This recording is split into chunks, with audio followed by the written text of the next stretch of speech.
Hello everyone, welcome to another video. ഇത് നമ്മളുടെ ട്രിപ്പിൻ്റെ രണ്ടാമത്തെ ദിവസമാണ്.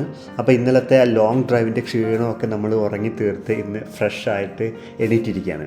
അപ്പോൾ നിങ്ങൾ വിചാരിക്കും പെട്ടെന്ന് എവിടെ നിന്നാണ് ഒരു കുതിര വന്നതെന്ന്.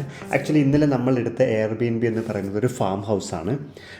മിറാൻഡ എന്നാണ് അതിൻ്റെ ഓണറിൻ്റെ പേര്. അപ്പോൾ അവർ കൈൻഡ് ഓഫ് ഒരു കർഷകയാണെന്ന് തോന്നുന്നു. അപ്പോൾ അവർക്കിവിടെ കുതിരകളുണ്ട്, പട്ടികളുണ്ട്, കോഴികൾ, അങ്ങനെ ഒരുപാട് സാധനങ്ങളുണ്ട്. അപ്പോൾ അവർ രാവിലെ ഞങ്ങളോട് പറഞ്ഞു നിങ്ങൾക്ക് വേണമെങ്കിൽ കുതിരയെ പോയി കാണാമെന്ന്. അപ്പോൾ നമ്മൾ കുതിരയെ കാണാൻ വേണ്ടി വന്നിരിക്കുകയാണ്. 2 കുതിരകളാണ് ഇവിടെ ഉള്ളത്. ആ അകലെ നിൽക്കുന്ന കുതിരയുടെ മകനാണ് ഈ കുതിര എന്നാണ് ഓണർ പറഞ്ഞത്. അപ്പോൾ ഈ മകൻ കുതിരയ്ക്ക് 4 വയസ്സായിട്ടുണ്ട്. അപ്പോൾ അവനാണ് ഞങ്ങളുടെ അടുത്തേക്ക് വന്നത്. അപ്പോൾ ഞങ്ങൾ കുതിരയെ കാണാൻ പോകുന്നു പറഞ്ഞപ്പോൾ ഓണർ ഞങ്ങൾക്ക് കുറച്ച് ക്യാരറ്റ് എടുത്ത് തന്നിട്ട് പറഞ്ഞു നിങ്ങൾക്ക് അതിന് ഫീഡ് ചെയ്യാമെന്ന് പറഞ്ഞു. പക്ഷേ ഒരു കാര്യം ശ്രദ്ധിക്കണം, ക്യാരറ്റിന് മുറുക്കെ പിടിക്കണം. എന്നിട്ട് കുതിര കടിച്ച ശേഷം മാത്രമേ അതിന് പിടിവിടാവുള്ളൂ, അല്ലെങ്കിൽ ക്യാരറ്റ് താഴെ വീഴും. താഴെന്ന് കുതിര ക്യാരറ്റ് തിന്നാൽ അത് മണ്ണ് തിന്നും, അത് അതിൻ്റെ ആരോഗ്യത്തിന് നല്ലതല്ല എന്ന് പറഞ്ഞു. അപ്പോൾ സാലി ഒരു ക്യാരറ്റ് കറക്റ്റായിട്ട് കൊടുത്തു. രണ്ടാമത്തെ ക്യാരറ്റ് കൊടുക്കുമ്പോൾ അവൾ പേടിച്ച് വിറച്ചിട്ട് അത് താഴെ ഇട്ടു. പിന്നെ ഒരു വിധത്തിൽ മാനേജ് ചെയ്തത് എടുത്ത് വീണ്ടും ഇട്ട് ഞാനാണ് അത് രണ്ടാമത്തെ ക്യാരറ്റ് കൊടുത്തത്. പക്ഷേ നല്ലൊരു എക്സ്പീരിയൻസ് ആയിരുന്നു. 4 വയസ്സുള്ള കുതിരയുടെ പൊക്കം എന്നേക്കാൾ പൊക്കമുണ്ട്. ഞാൻ 6 അടി ഉണ്ട്, അതിനേക്കാൾ പൊക്കമുണ്ട് കുതിര. നല്ല ഭീകരം കുതിരയായിരുന്നു. അത് നല്ലൊരു എക്സ്പീരിയൻസ് ആയിരുന്നു. ഇതാണ് നമ്മൾ ഇന്നലെ താമസിച്ച വീട്. ഈ വീടിൻ്റെ ഒരു റൂമാണ് നമുക്ക് എയർബിഎൻബി ആയിട്ട് കിട്ടിയത്. വളരെ നല്ല റൂമായിരുന്നു. കൂടാതെ ഈ സ്ഥലം നല്ല ബ്യൂട്ടിഫുൾ സ്ഥലമാണ്, നിറയെ മരങ്ങളൊക്കെ ആയിട്ട്, കാം ആൻഡ് ക്വയറ്റ്. അപ്പോൾ നല്ല സ്റ്റേ ആയിരുന്നു. ഞങ്ങൾ വളരെ നന്നായിട്ട് ഉറങ്ങി, രാവിലെ ഫ്രഷായി. വീടിൻ്റെ ഉൾവശത്ത് ഒരു രാത്രി ഒരാൾക്ക് കഴിഞ്ഞുകൂടാനുള്ള എല്ലാ സൗകര്യങ്ങളും ഉണ്ടായിരുന്നു. ഇതാണ് നമ്മുടെ ഒരു കോർണർ. അവിടെ ടോസ്റ്ററും കെറ്റിലും മൈക്രോവേവും മിനി ഫ്രിഡ്ജെല്ലാം ഉണ്ട്. നമുക്കത് യൂസ് ചെയ്യാം, ചായ ഉണ്ടാക്കാം. പിന്നീട് ഇതാണ് ഞങ്ങൾക്ക് കിട്ടിയ ബെഡ്റൂം. കുഞ്ഞു റൂമാണ്, പക്ഷേ നല്ല വൃത്തിയും ഭംഗിയുള്ള റൂമായിരുന്നു. റൂമിനകത്തൊന്നും പുറത്തേക്ക് നോക്കി കഴിഞ്ഞാൽ നല്ല വ്യൂ ആണ്, മരങ്ങളും ഒക്കെ ആയിട്ട്.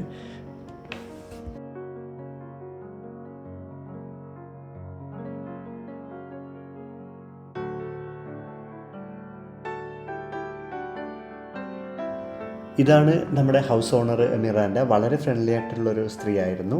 അവർ ആക്ച്വലി ഐറിഷുകാരിയൊന്നുമില്ല, അവർ ഡച്ചുകാരിയായിരുന്നു.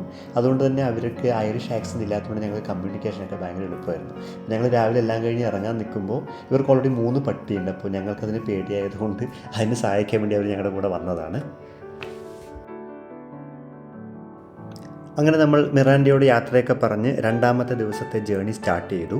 ആദ്യത്തെ ലക്ഷ്യം എന്ന് പറയുന്നത് കുറച്ച് ബ്രേക്ക്ഫാസ്റ്റ് കഴിക്കണം, കാറിന് ഡീസൽ അടിക്കണം. ഇന്നലെ താമസിച്ചത് ഒരു ചെറിയ വില്ലേജാണ്, അതുകൊണ്ട് തന്നെ ഇവിടെ അധികം ഷോപ്പുകളൊന്നും കണ്ടില്ല. അപ്പോൾ നമ്മളിങ്ങനെ പെട്രോൾ പമ്പും അതിന് പറ്റിയൊരു സൂപ്പർ മാർക്കറ്റും, ഭക്ഷണം കഴിക്കാൻ പറ്റിയ സൂപ്പർ മാർക്കറ്റൊക്കെ നോക്കി ഇങ്ങനെ പോവുകയാണ്.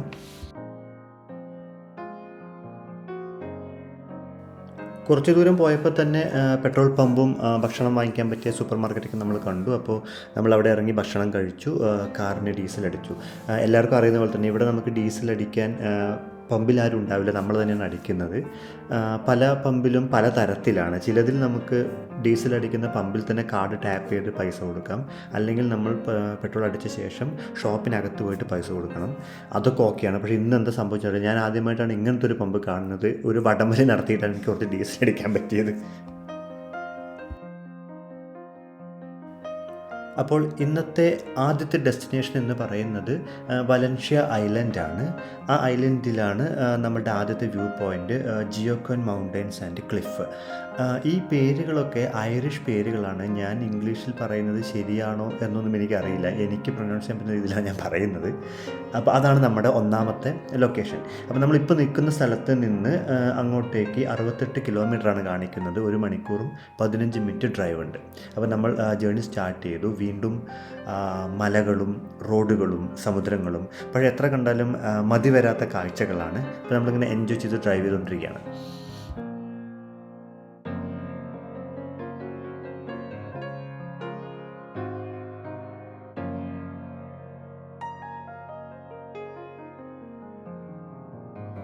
ഇന്നലെ പറഞ്ഞതുപോലെ ഇവിടെ വെതർ എപ്പോഴും സീനാണ്. പക്ഷേ നമുക്ക് ഇന്നലെയും വെതർ നമ്മളെ ഫേവർ ചെയ്തു, ഇന്നും ഫേവർ ചെയ്യുന്ന അവസ്ഥയാണ്. രാവിലെ ഫ്രോസൺ ആയിരുന്നു കാറിൻ്റെ വിൻസ്ക്രീനൊക്കെ, പക്ഷേ വെയിൽ വന്നപ്പോൾ തന്നെ അത് പോവുകയും ഇപ്പോൾ ടെമ്പറേച്ചർ പതുക്കെ ഉയരുകയും ചെയ്യുന്നുണ്ട്. കൂടാതെ നല്ല സൺലൈറ്റും കിട്ടുന്നുണ്ട്. അപ്പോൾ ഇന്നും നല്ലൊരു ദിവസമായിരിക്കും എന്നാണ് പ്രതീക്ഷിക്കുന്നത്.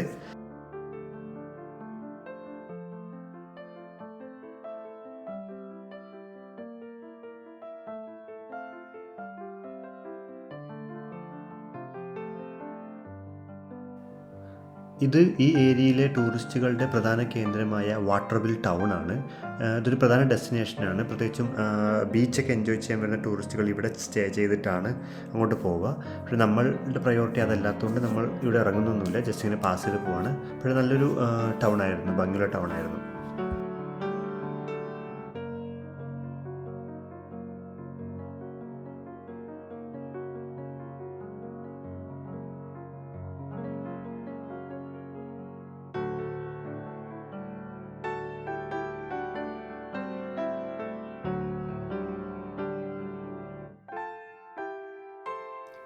അങ്ങനെ നമ്മൾ നമ്മുടെ ഒന്നാമത്തെ ഡെസ്റ്റിനേഷനായ വലൻഷ്യ ഐലൻഡിലേക്ക് എത്തിയിരിക്കുകയാണ്. നമുക്കിപ്പോൾ കടലിവിടെ കിടക്കുന്നത് കാണാൻ പറ്റും. കൂടാതെ ആ കാണുന്ന ബ്രിഡ്ജാണ് നമ്മൾ ക്രോസ് ചെയ്യാൻ പോകുന്നത്. അയർലൻഡിൻ്റെ മെയിൻ ലാൻഡിനെയും ഈ വലൻഷ്യ ഐലൻഡിനെയും കണക്ട് ചെയ്യുന്ന ബ്രിഡ്ജാണത്.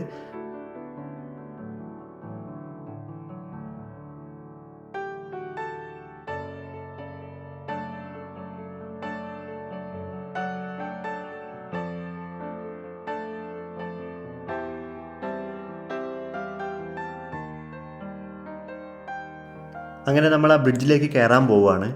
വലിയ ബിൽഡപ്പ് കൊടുക്കുന്നത് കേട്ടതൊന്നും വലിയ ബ്രിഡ്ജാണ്. നാട്ടിലെ ഒരു പുഴയുടെ വലുപ്പം മാത്രമേ ഉള്ളൂ ഇവിടുത്തെ കടൽ പാലത്തിനും കടലിനും. എന്തായാലും നമ്മൾ ആ ബ്രിഡ്ജ് ക്രോസ് ചെയ്ത് നമ്മുടെ ഡെസ്റ്റിനേഷനിലേക്ക് പോവുകയാണ്.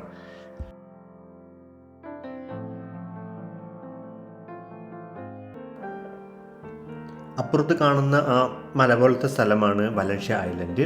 അതിൻ്റെ ഭാഗമായിട്ടാണ് ഒന്നാമത്തെ ഡെസ്റ്റിനേഷനായ ജിയോക്കൻ മൗണ്ടൻസ് ആൻഡ് ക്ലിഫ്.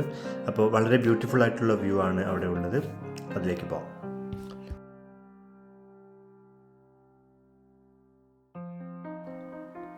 ഇവിടെ നിന്നുള്ള വ്യൂ കണ്ടിട്ട് അവിടെ ടിക്കറ്റ് എടുക്കേണ്ട സെറ്റപ്പ് ഉണ്ടെന്നാണ് തോന്നുന്നത്. നമുക്ക് നേരത്തെ അറിയില്ലായിരുന്നു. ടിക്കറ്റ് എന്തായാലും എടുക്കേണ്ടതുണ്ട്.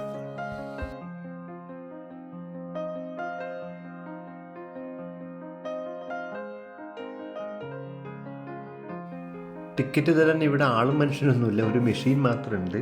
കുറേ നേരം വായിച്ചിട്ടാണത് മനസ്സിലായത്. എന്തായാലും അവസാനം ഒരു ടിക്കറ്റ് കിട്ടി.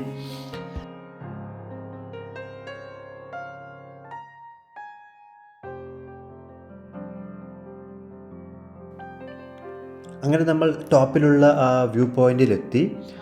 വലൻഷ്യ ഐലൻഡിൻ്റെ 360 ഡിഗ്രി വ്യൂ ഇവിടെ നിന്ന് കിട്ടുന്നതാണ് പറഞ്ഞത്. അത് സത്യമായിരുന്നു. നമുക്ക് ചുറ്റും കാണാൻ പറ്റും. നല്ല ഭംഗിയുള്ള സ്ഥലമായിരുന്നു. പക്ഷേ എന്താണ് പ്രശ്നം എന്ന് പറഞ്ഞാൽ ഇന്ന് ഇവിടെ ഭയങ്കര കാറ്റാണ്. സണ്ണിയാണ്, നല്ല ലൈറ്റുണ്ട്. പക്ഷേ ഡ്രോണൊന്നും പറത്താൻ പറ്റുന്ന തരത്തിലുള്ള അന്തരീക്ഷമല്ല, നല്ല കാറ്റാണ്. അതുകൊണ്ട് നമുക്ക് അങ്ങനത്തെ ഷോട്ടൊന്നും എടുക്കാൻ പറ്റിയില്ല. കൂടാതെ ഇത് പൊക്കം കൂടിയ സ്ഥലമായതുകൊണ്ട് നല്ല തണുപ്പുമുണ്ട്. വിറച്ചാണ് വീഡിയോ ഒക്കെ എടുക്കുന്നത്. പക്ഷേ നല്ലൊരു സ്ഥലമായിരുന്നു.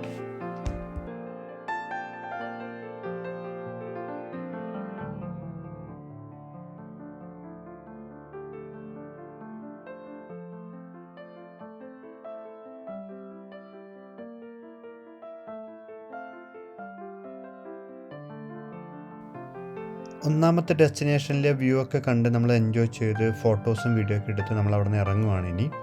അപ്പോൾ ഇറങ്ങി വരുമ്പോഴാണ് ഇത് കാണുന്നത്. നമ്മൾ കയറി പോകുമ്പോൾ കണ്ടതിനേക്കാൾ വളരെ നല്ല വ്യൂ ആയിരുന്നു തിരിച്ച് ഇറങ്ങി വരുമ്പോൾ കിട്ടിയത്. കടലിൻ്റെ നല്ല വ്യൂ കിട്ടി. കൂടാതെ ആ ബ്രിഡ്ജിൻ്റെയും നല്ലൊരു വ്യൂ മുകളിൽ നിന്നാണ് നമുക്ക് കിട്ടിയത്. ഇന്നത്തെ രണ്ടാമത്തെ ഡെസ്റ്റിനേഷൻ കെറി ക്ലിഫ്സ് ആണ്.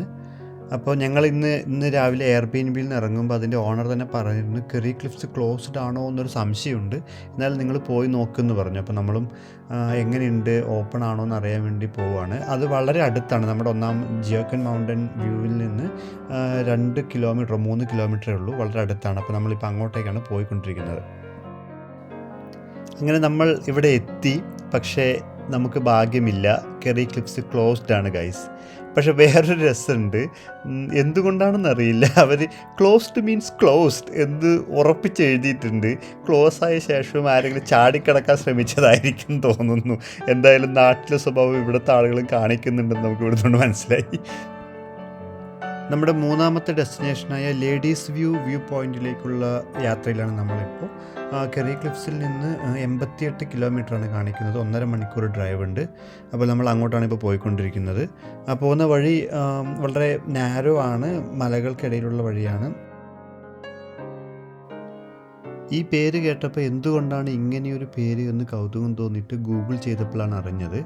1861 വിക്ടോറിയ രാജ്ഞി അയർലൻഡ് വിസിറ്റ് ചെയ്യാൻ വന്നപ്പോൾ അവരുടെ കൂടെ ഉണ്ടായിരുന്ന അവരുടെ പരിചാരകർ ഇവിടെ വന്നിട്ട് ഈ വ്യൂ കാണുകയും അതിൽ വല്ലാതെ ഇമ്പ്രസ്ഡ് ആവുകയും ചെയ്തു. അതിനുശേഷമാണ് ഈ സ്ഥലത്തിന് ലേഡീസ് വ്യൂ എന്ന പേര് വന്നതെന്നാണ് ചരിത്രം. അപ്പോൾ ആ വ്യൂ നമ്മളെ ഇമ്പ്രസ് ചെയ്യിക്കുമോ ഇല്ലയോ എന്ന് നമുക്ക് നോക്കാം.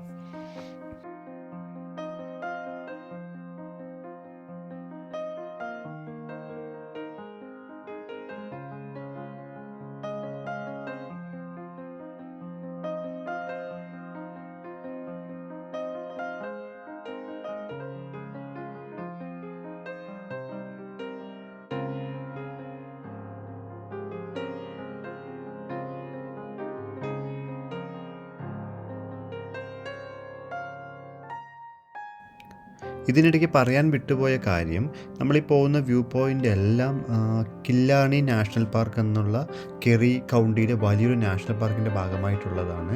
കൂടാതെ റിംഗ് ഓഫ് കെറി എന്നൊരു പേര് തന്നെയുണ്ട് ഇവിടുത്തെ മുഴുവൻ വ്യൂ പോയിൻറ്റ്സ്. അതായത് നമുക്കൊരു ലൂപ്പിൽ, ഒരു റൗണ്ട് റൂട്ടിൽ ഡ്രൈവ് ചെയ്ത് എല്ലാം കാണാൻ പറ്റുന്ന തരത്തിൽ ഡിസൈൻ ചെയ്ത ഒരു ടൂറിസം പ്ലേസാണിത്.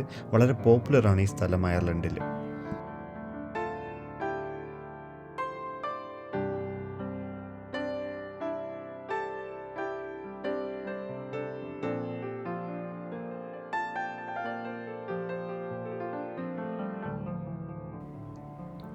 അങ്ങനെ വിക്ടോറിയ രാജ്ഞിയെ ഇംപ്രസ് ചെയ്യിച്ച വ്യൂ പോയിൻറ്റിലേക്ക് നമ്മൾ എത്തിയിരിക്കുകയാണ്. നല്ല വ്യൂ ആണ്. ഞങ്ങളും ഇതിൽ ഇംപ്രസ്ഡ് ആണ്. നിങ്ങൾ ഇംപ്രസ് ആയോ എന്ന് കമൻറ്റ് ചെയ്യാം.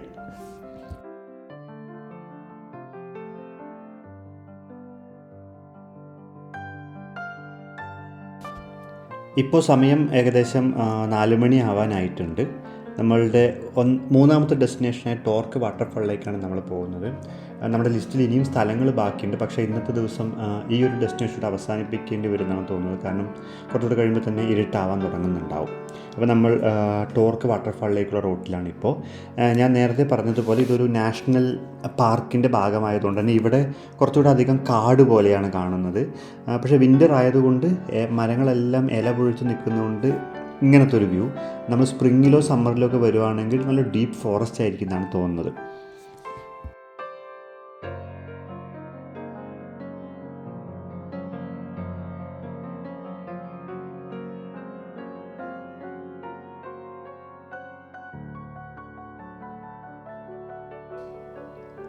നമ്മളപ്പോൾ വാട്ടർഫാളിൻ്റെ കാർ പാർക്കിൽ നിന്ന് മുകളിലേക്ക് നടക്കുകയാണ്. 200 മീറ്ററോളം നടക്കാനുണ്ടെന്നാണ് ഇവിടെ സൈൻ ബോർഡ് പറയുന്നത്.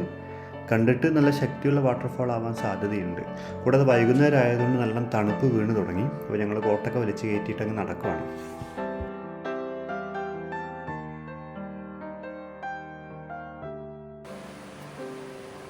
കുറച്ച് നടന്നപ്പോൾ തന്നെ സൈഡിലൂടെ വെള്ളം ഒഴുകുന്നത് കാണുന്നുണ്ട്. കൂടാതെ വെള്ളച്ചാട്ടത്തിൻ്റെ ശബ്ദവും നന്നായിട്ട് കൂടി വരുന്നുണ്ട്.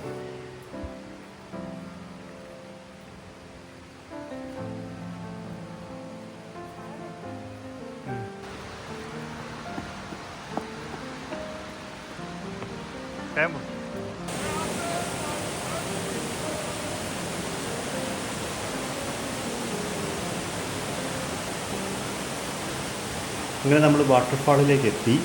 കഴിഞ്ഞ 2 ആഴ്ചയായിട്ട് അയർലൻഡിൽ മഴയില്ല. അതുകൊണ്ടാണോ ഇത് വെള്ളം കുറവാണോ എന്ന് നമുക്കറിയില്ല. പക്ഷേ നമ്മൾ ഇതിനു മുമ്പ് കുറേയധികം വാട്ടർഫാൾസ് ഇവിടെ കണ്ടിട്ടുണ്ട്. ഇതിനേക്കാൾ നല്ല വാട്ടർഫാൾസ് നമ്മൾ കണ്ടിട്ടുണ്ട്. അപ്പോൾ ഇതങ്ങനെ ഒരു വലിയ വാവ് എന്ന ഫീലൊന്നും തന്നില്ല. But still it's a big waterfall. കുറച്ചുകൂടെ മഴ പെയ്ത ദിവസങ്ങളിലാണെങ്കിൽ ശക്തി ഉണ്ടാവുമെന്ന് തോന്നുന്നു. വാട്ടർഫാളും കണ്ട് തിരിച്ചിറങ്ങി കാറെടുത്ത് റോഡിലേക്ക് എത്തിയപ്പോൾ തന്നെ സൂര്യൻ അസ്തമിക്കാനുള്ള ലക്ഷണങ്ങൾ കാണിക്കുന്നുണ്ട്. അപ്പോൾ നമ്മൾ ഇനിയും വേറെ എവിടെയും പോകുന്നതിൽ അർത്ഥമില്ല. അതുകൊണ്ട് നമ്മൾ തിരിച്ച് ഇന്നത്തെ യാത്ര അവസാനിപ്പിച്ച് സ്റ്റേയിലേക്ക് മടങ്ങാനുള്ള പരിപാടിയാണ്. അപ്പോൾ നമ്മളിപ്പോൾ സ്റ്റേയിലേക്കാണ് ഡ്രൈവ് ചെയ്തുകൊണ്ടിരിക്കുന്നത്. അത് ഇവിടുന്ന് ഒരു 22 കിലോമീറ്റർ അകലെയാണ്.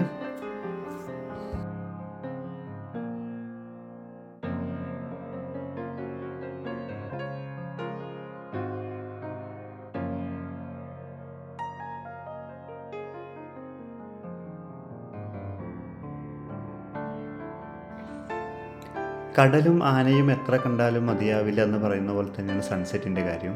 നമ്മൾ എത്ര സൺസെറ്റ് കണ്ടാലും നമുക്ക് സൺസെറ്റിലൂടെ പോകുമ്പോൾ വീണ്ടും വല്ലാത്തൊരു അനുഭൂതിയാണ്. നമുക്ക് ഇന്നലെയും നല്ല സൺസെറ്റ് കാണാൻ പറ്റി, ഇന്നും കാണാൻ പറ്റി. കൂടാതെ സൺസെറ്റിലൂടെ പ്രത്യേകിച്ച് ഇങ്ങനെയൊരു സ്ഥലത്തൂടെ ഡ്രൈവ് ചെയ്യുന്നത് അതിനേക്കാൾ രസമുള്ളൊരു പരിപാടിയാണ്. നമ്മൾ ഡ്രൈവ് ചെയ്തുകൊണ്ടിരിക്കുമ്പോൾ തന്നെ ഇരുട്ടായി തുടങ്ങിയിട്ടുണ്ട്. ഇന്നത്തെ ദിവസം മൊത്തത്തിൽ നോക്കുമ്പോൾ വളരെ നല്ലൊരു ദിവസമായിരുന്നു. വെതർ നമ്മളെ ഫേവർ ചെയ്തു. നമ്മൾ ഉദ്ദേശിച്ച സ്ഥലങ്ങളിലെല്ലാം നമുക്ക് പോകാൻ പറ്റി. കണ്ട കാഴ്ചകളെല്ലാം വളരെ നല്ലതുമായിരുന്നു. അപ്പോൾ ഇതുപോലെ തന്നെ നല്ലൊരു ദിവസം ആവട്ടെ നാളെയും എന്ന് ആഗ്രഹിച്ചുകൊണ്ട് നമ്മൾ ഇന്നത്തെ യാത്ര അവസാനിപ്പിക്കുകയാണ്. അപ്പോൾ ഇന്ന് ബാക്കിയുള്ള പരിപാടി ഒരു സൂപ്പർ മാർക്കറ്റ് കണ്ടുപിടിക്കണം, രാത്രി കഴിക്കാനുള്ള ഭക്ഷണം വല്ലതും വാങ്ങിക്കണം, നേരെ സ്റ്റേയിൽ പോയി കിടന്നുറങ്ങണം. അപ്പോൾ 3-ാമത്തെ ദിവസത്തെ യാത്രയുമായി അടുത്ത വീഡിയോയിൽ കാണുന്നതുവരെ ബായ്.